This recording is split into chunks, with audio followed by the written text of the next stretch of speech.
जय श्री राम, जय श्री कृष्ण। जो प्राप्त है वो पर्याप्त है। बड़ी दौड़ धूप के बाद वो ऑफिस पहुंचा। उसका आज पहला इंटरव्यू था।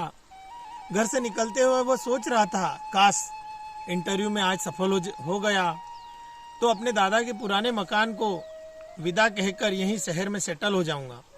माता पिता की रोज की किचकिच से पीछा छूट जाएगा। सुबह उठने से लेकर रात तक सोने तक होने वाली किरकिरी से परेशान हो गया हूँ। जब नहाने की तैयारी करो तो पहले बिस्तर ठीक किया या नहीं ऐसी आवाज़ें आती है।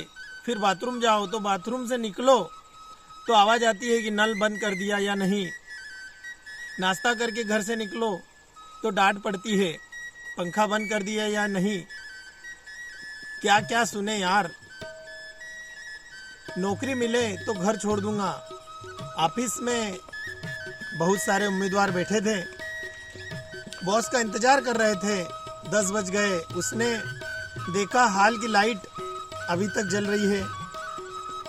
माँ की कही हुई बात याद आ गई तो लाइट बंद कर दी। ऑफिस के दरवाजे पर कोई नहीं था। बोर्ड पर लिखा था इंटरव्यू दूसरी मंजिल पर होगा।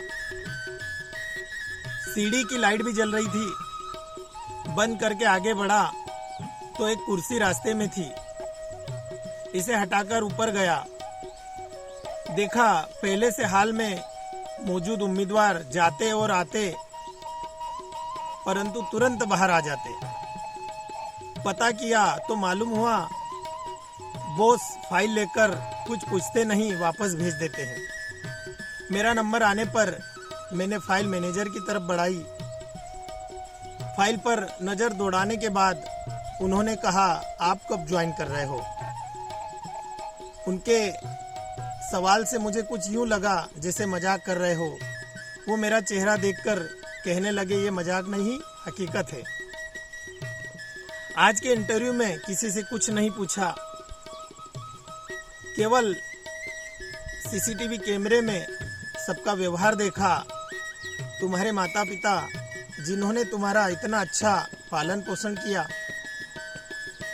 और अच्छे संस्कार दिए। जिस इंसान के पास सेल्फ डिसिप्लिन नहीं हो, वो कितना भी तेज हो, चालाक हो, मैनेजमेंट और जीवन की भागदौड़ में वो सफल नहीं हो सकता।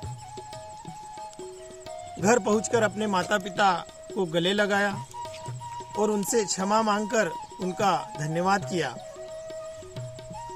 अपने जीवन की दिनचर्या में उनकी छोटी मोटी बातों पर टोकने से जो उत्तम शिक्षा पूर्ण व्यवहार मिला था, उसकी अपेक्षा में मेरी बाहरी शिक्षा की डिग्री कुछ भी नहीं। वो जान गया कि स्कूली शिक्षा ही नहीं, घरेलू संस्कार का भी अपना बहुत महत्व है। इसीलिए अपने बच्चों को शिक्षा के साथ संस्कार भी दे।